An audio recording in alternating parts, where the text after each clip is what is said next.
I'm Cheryl Luckett of Dwell by Cheryl Interiors, and this is my Spring One Room Challenge Kitchen Project Reveal. Come on in, I'll give you a look around. So for me, this kitchen was all about color and pattern, creating a functional space, but something that was also meaningful. It all actually started with the addition of this piece from the Dwell by Cheryl Luckett collection. It was really important for me to incorporate a piece from my line, and this one I fell in love with from the very beginning. It was beautiful, it reminded me of home, my Mississippi roots. It's covered in a beautiful Revolution Performance fabric chenille, and it really was the starting point for this entire project. With the banquette set in the space, I also needed to make sure that I took into consideration the color of my cabinetry. So I know it's not a very popular decision, and many people would have started with painting, but I chose to keep my honey oak cabinets for a number of reasons, actually. I love for a home to tell me what it wants to be. And in my case, I live in a 2001 bungalow in the suburbs with honey oak wood cabinetry and honey oak wood flooring in my living space. So for me, it was important to keep those two things, to have a little bit of connectivity between the living space and the kitchen.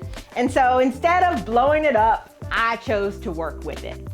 And in doing so, that really drove the entire color scheme for this space. So with the warmth of those cabinets, we knew we needed to play that up. And so orange and yellows became the warm tones that we brought out of that cabinetry. To counterbalance that, we then chose the complement of orange, which is this cool blue, for the backsplash wall and also for the flooring. And it just creates a little contrast and gives us some interest. And it really makes these honey oak cabinets shine. Now, as a designer, I get to do a lot of fun things in clients' homes. And this was really my opportunity to steal some of those great ideas. One of the things that we incorporated in the space were these amazing upholstered doors. It's an idea that I've loved from the first time I did it a couple of years ago in a client's home. So this is actually my laundry closet, and we upped the ante big time by covering them out in a performance fabric with this lovely nail head detail and amping things up with some Addison Weeks hardware. They really become a focal point in the kitchen on this side of the room, and I absolutely love them.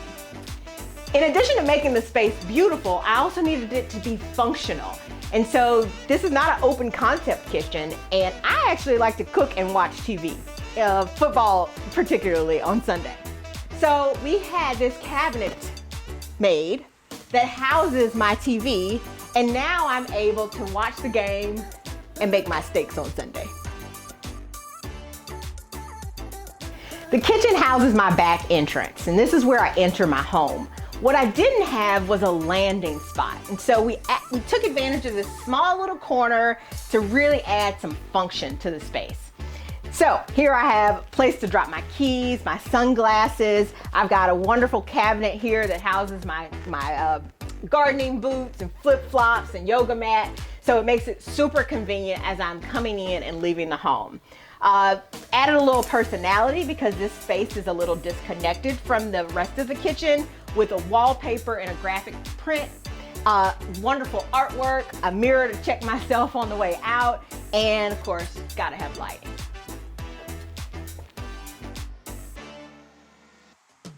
To me, of course, design is about creating pretty spaces that are functional for the people who live there. But it's also about crafting a space that is a representation of who you are. For me, I've incorporated a few things that harken to that. My grandma's Fiesta ware is displayed here on the open shelving. I've got a wonderful piece of artwork by Ray Hart Art that reminds me of my mom and my two sisters. And having those things really speak to who I am as an individual, and they make it feel like home, which is at the end of the day what it's all about.